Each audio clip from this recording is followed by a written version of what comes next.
Hello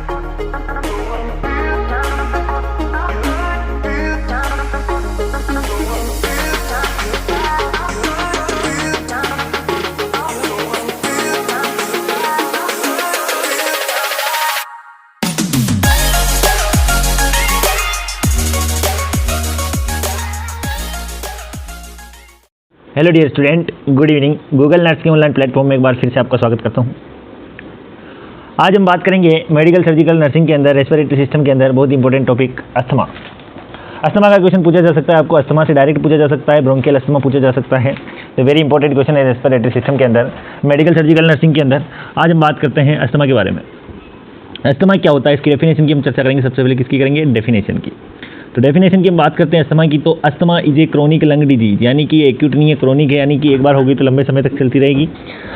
asthma जो है continue चलती रहती है। Asthma is a chronic lung disease in which a person's airway respond in hyper active way, ठीक है, to certain stimuli cause airway inflammation and narrowing of the airway, ठीक है। बहुत ही अच्छा समझा रखा है इस डेफिनेशन के अंदर इसको, कि जो अस्थमा होता है क्या होता है, क्रोनिक लंग डिजीज होती है जो क्या करती है, पर्सन्स के एयरवे को रेस्पॉन्ड करवाती है हाइपर एक्टिविटी के रूप में। एयरवे जो होता है उसका, एयरवे के अंदर जैसे ट्रेकिया, लंग्स, ब्रोंकाई, ब्रोंक्यूल्स, सारी चीज़ें जो आती है एयरवे के अंदर आती है। तो ये क्या होती है, हाइपर एक्टिविटी वे में काम करती है because of certain stimuli.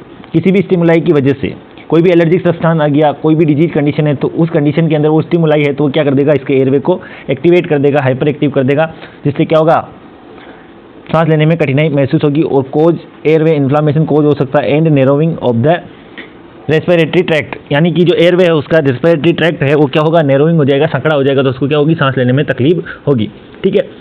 It is a 3 step problem. इसके अंदर 3 स्टेप होती है मेनली, जिसकी 3 प्रॉब्लम होती है। 3 स्टेप प्रॉब्लम है ये। तो इसमें बात करते हैं, पहली चीज़ क्या होगी, एयरवे इन्फ्लामेशन हो सकता है। क्या हो सकता है बेटा? एयरवे इन्फ्लामेशन, वेरी इंपॉर्टेंट चीज़ है ये अस्थमा। दूसरी चीज़ क्या हो सकती है बेटा? तो एयरवे हाइपर रेस्पॉन्सिवनेस हो सकता है बेटा। और तीसरी हो सकती है ब्रोंकियोस्पाज्म। क्या हो सकती है बेटा? ब्रोंकियोस्पाज्म, ठीक है। ये 3 क्या थी, स्टेप प्रॉब्लम थी। 3 स्टेप प्रॉब्लम होती है। इसके अंदर क्या क्या कंडीशन होगी, तो airway inflammation, airway hyper responsiveness और ब्रोंकियोस्पाज्म। स्पाज्म का मतलब नैरोइंग हो जाएगा, ठीक है। नेक्स्ट हम बात करते हैं। तो इसमें डायग्राम दे रखा है, अच्छे से समझ में आएगा आपको। डायग्राम ध्यान से देखिएगा, ये अच्छे से समझ में आएगा आपको। नॉर्मल एयरवे बता रखा है, फर्स्ट नंबर पे देखो आप, नॉर्मल एयरवे ये, ठीक है। उसके सेकंड नंबर पे देखो अस्थमेटिक एयरवे। अस्थमेटिक एयरवे ऐसा हो जाता है, कौन सा? ऐसा सकड़ा हो गया है, मतलब स्पाज्म हो गया, इसके अंदर सिकुड़ गया, देखो है, ठीक है। इसमें क्या होगा, रिलैक्स हो जाएगी स्मूथ मसल, स्मूथ मसल जो होती है रिलैक्स हो जाती है। Wall inflamed and thickened. इसके अंदर क्या होगा, अस्थमेटिक एयरवे ड्यूरिंग अटैक, भारी अटैक होगा जब सीवियर अस्थमेटिक कंडीशन आ जाएगी, जिसमें कैसी हालत हो जाएगी एयरवे की, ये देखो बिल्कुल सिकुड़ जाएगा ये। तो टाइटनिंग हो जाएगा, स्मूथ मसल जो होगी टाइट हो जाएगी। और airway trapped in alveoli, alveoli के अंदर ट्रैप्ड हो जाएगा, पीछे तक ब्लॉकेज हो जाएगा इसके अंदर। तो इस डायग्राम से आप समझ सकते हैं कि क्या हो रहा है, कि एक तो नॉर्मल एयरवे है, एक अस्थमेटिक एयरवे है और एक सीवियर अस्थमेटिक एयरवे है। तीनों एयरवे में समझा रखे, आप ध्यान से देखिए डायग्राम को, आपको समझ में आएगा, ठीक है। अब नेक्स्ट हम बात करते हैं कोज ऑफ अस्थमा या कोजेज ऑफ अस्थमा, या एमएसएन में बोला जाता है इसको इटियोलॉजी ऑफ अस्थमा। क्या बोला जाता है? कोजेज ऑफ अस्थमा या इटियोलॉजी, ठीक है। अब कोज की बात करें बेटा, तो हम बात करते हैं सबसे पहले कि एयर पोल्यूशंस की वजह से क्या हो सकता है, अस्थमा जनरेट हो सकता है या अस्थमा प्रेजेंट हो सकता है आपकी बॉडी के अंदर, ठीक है। एयर पोल्यूशन या एयरबोर्न जो भी आते हैं इन्फ्लेमेटरी स्टिमुलाई या एलर्जिक सब्सटेंस जो होते हैं, डस्ट, धूल मिट्टी की वजह से हो सकता है, एलर्जेंस की वजह से हो सकता है अस्थमा। आपको ये चीज़ आपको नॉर्मली है, ये याद रखनी है आपको, एग्जाम में ऐसा कैसे लिख के आना है आपको, डेफिनेशन कोजेज या इटियोलॉजी, ठीक है। ऐसे कैसे स्टेप बाय मैं बता दूंगा आपको कैसे लिखना है। एनवायरमेंटल चेंजेज, यानी एनवायरमेंटल के अंदर चेंज होता है, क्लाइमेट चेंज होता है, तो भी क्या हो सकता है, कंडीशन अस्थमेटिक हो सकती है। वेदर टेम्परेचर वाली कंडीशन या वेदर टेम्परेचर के अनुसार भी क्या होता है, बॉडी के अंदर स्टिमुलाई एक्टिवेट हो सकते हैं, हाइपर रेस्पॉन्सिवनेस हो सकता है आपके रेस्पिरेटरी ट्रैक्ट में। केमिकल इरिटेशन में से भी हो सकता है।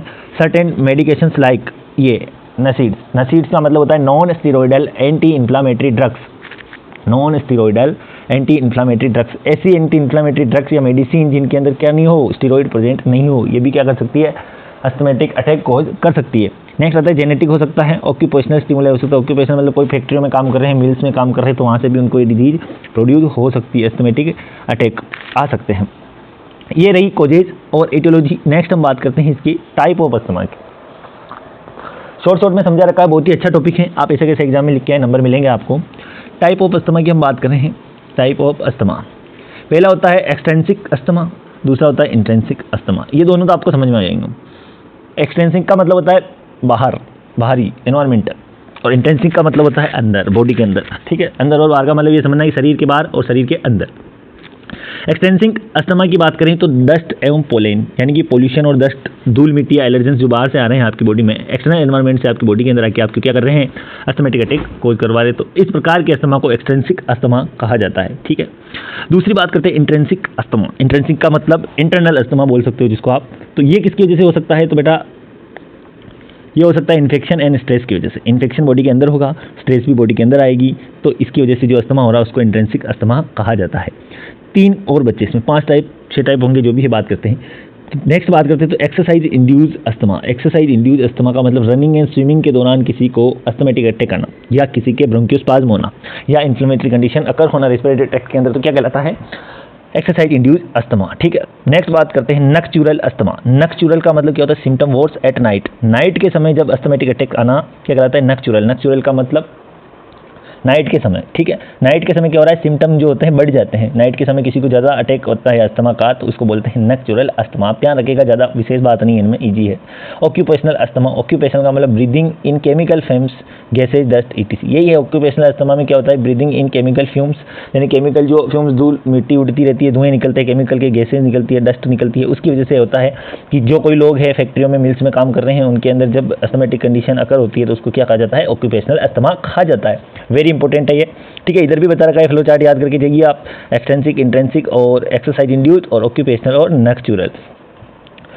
ठीक है, ये ध्यान रखिएगा। नेक्स्ट बात करते हैं पैथोफिजियोलॉजी। ठीक है, टाइप हो गए थे, पैथोफिजियोलॉजी की बात करते हैं। टोटल 5 टाइप है अस्थमा के। अब पैथोफिजियोलॉजी सिंपल है इसकी, ध्यान से देखिएगा इसको। पहली चीज़ क्या होगी, पैथोफिजियोलॉजी का मतलब डिजीज कैसे प्रोड्यूस हो रही है। पैथोफिजियोलॉजी, फिजियोलॉजी का मतलब कहते हैं प्रोसेस, ठीक है, प्रक्रिया, और पैथो का मतलब हो गया डिजीज। तो डिजीज की प्रक्रिया किस प्रकार से हो रही है, किस प्रकार से डिजीज प्रोड्यूस हो रही है, इसके बारे में बताते हैं पैथोफिजियोलॉजी के अंदर। वेरी इंपॉर्टेंट है, एमएसएन में पढ़ना पड़ेगा आपको। ट्रिगर फैक्टर, पहली चीज़ है ट्रिगर फैक्टर का मतलब मैंने जो पॉजिटिव एजेंट बताए थे उनमें से कोई भी एक फैक्टर यहाँ पे रख दो आप। ठीक है, ट्रिगर फैक्टर हो गया वो। नेक्स्ट बात करते हैं एयरवे इन्फ्लामेशन। वो क्या कोज करेगा, एयरवे का इन्फ्लामेशन कोज करेगा। ठीक है, एयरवे का इन्फ्लामेशन कोज करेगा। तो उसके बाद क्या होगा, एयरवे के इन्फ्लामेशन कोज करने के बाद 3 चीज़ें होगी। पहली चीज़ तो होगी हाइपर सिक्रेशन ऑफ म्यूकस। कभी भी इन्फ्लामेशन होता है, कभी भी कुछ भी होता है, बॉडी के अंदर इन्फेक्शन होता है, तो जो म्यूकस मेम्ब्रेन होती है हाइपर सिक्रेशन करने लग जाएगी। तो म्यूकस मेम्ब्रेन क्या होगी, हाइपर सिक्रेशन करने लग जाएगी। दूसरी चीज़ क्या होगी, एयरवे मसल्स के अंदर कॉन्स्ट्रिक्शन आने लग जाएगा। एयरवे मसल्स के अंदर क्या होगा, कॉन्स्ट्रिक्शन आने लग जाएगा। तीसरी चीज़ क्या होगी, स्वेलिंग ब्रोंकियल मेम्ब्रेन्स। ब्रोंकियल जो मेम्ब्रेन है बार बार काम करेगी, बार बार काम करेगी, वर्क करेगी, कॉन्स्ट्रिक्शन आएगा मसल्स के अंदर, तो उसके अंदर क्या होगा, स्वेलिंग आ जाएगी। स्वेलिंग आने के कारण क्या होगा, स्वेलिंग आने के कारण पहली चीज़ तो ये होगी कि एयरवे के अंदर ऑब्स्ट्रक्शन आने लग जाएगा, सकड़ा लग जाएगा। दूसरी चीज, एयरवे मसल्स के अंदर कॉन्स्ट्रिक्शन आ रहा है तो बार बार वो क्या करेगी, स्पाज्म करेगी। तीसरी चीज क्या है, हाइपर सिक्रेशन ऑफ म्यूकस हो रहा है तो वहां पे भी इकट्ठा होने लग जाएगा, तो नैरोइंग ब्रीदिंग पासेज, यानी कि एयरवे जो होगा, एयरवे क्या हो जाएगा, सकड़ा हो जाएगा, या एयरवे के अंदर ऑब्स्ट्रक्शन आने लग जाएगा, जिसकी वजह से क्या होगा, वीजिंग। वीजिंग का मतलब सांस लेते समय या छोड़ते समय क्या होगा, सीटी की आवाज सुनाई देगी, वीजिंग। ठीक है, दूसरी चीज कफ और शॉर्टनेस ऑफ ब्रीथ और टाइटनेस ऑफ चेस्ट। ये तीनों मोस्ट कॉमन साइन हैं किसके, अस्थमा के। और सबसे मोस्ट कॉमन साइन सिम्टम की बात करें अस्थमा का तो वीजिंग। ठीक है, वीजिंग से याद रखिएगा, ये सबसे मोस्ट कॉमन साइन है वीजिंग। वीजिंग साइन जो होता है अस्थमा का मोस्ट कॉमन सिम्टम होता है या साइन होता है। ठीक है, ये थी पैथोफिजियोलॉजी, उम्मीद करता हूँ आपको समझ में आई होगी। ठीक है बेटा, नेक्स्ट हम बात करते हैं वेरी इंपॉर्टेंट क्लिनिकल मैनिफेस्टेशन।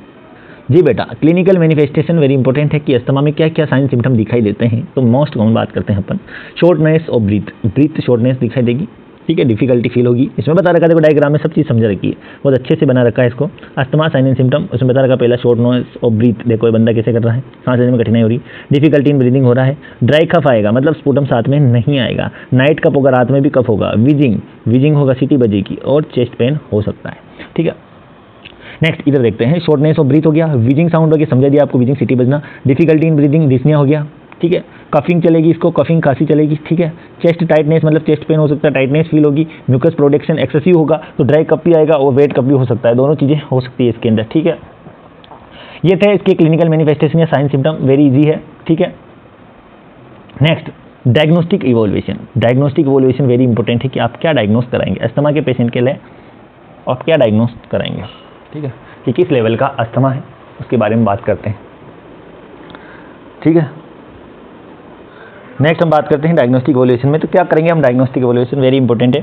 पहली चीज़ आप क्या करेंगे, फिजिकल एग्जामिनेशन सबका करते हैं, नर्स का काम होता है फिजिकल एग्जामिनेशन के लिए, ठीक है। फैमिली हिस्ट्री लेंगे, खुद की हिस्ट्री लेंगे, उसकी personal history. Spirometer very important है क्वेश्चन, जो नोटसेट 5 के अंदर पूछा गया था इमेज बेस के अंदर कल दिनांक 17 सितंबर 2023 को, जब नोटसेट 5 का एग्जाम हुआ, जिसकी शिफ्ट 2 के अंदर स्पायरोमीटर का डायग्राम दिया गया था और क्या है इसके बारे में पूछा गया था, ठीक है। स्पायरोमीटर क्या होता है, डिवाइस होता है, सही समझा रखा है इसने यहाँ पे। स्पायरोमीटर क्या होता है कि डिवाइस होता है जिससे मेजर करते हैं how much air you can exhale and how forcefully you can breathe out. यानी कि इसमें टेस्ट किया जाता है कि how much air you can exhale, कितनी आप एयर जो है बाहर निकाल रहे हैं, कितना अमाउंट एयर का आप बाहर निकाल रहे हैं और कितना फोर्सफुली आप ब्रीदिंग कर रहे हैं, इसका टेस्ट किया जाता है। उससे पता चल जाता है कि कितनी डिफिकल्टी आ रही है आपको सांस लेने में।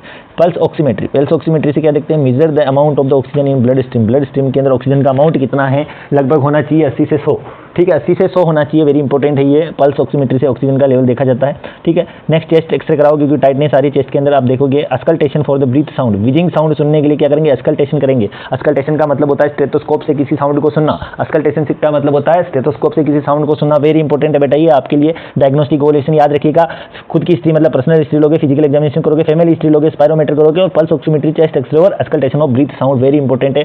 और ब्रीथ साउंड सुनने में क्या सुनोगे, तो विजिंग साउंड, क्योंकि सिटी एक ही बज रही है वहाँ पे, आपको याद रखना है, मोस्ट कॉमन साइन है ये अस्थमा का, ठीक है। ये ऑक्सीमीटर है, पल्स ऑक्सीमीटर, ये स्पायरोमीटर है, ध्यान रखिएगा।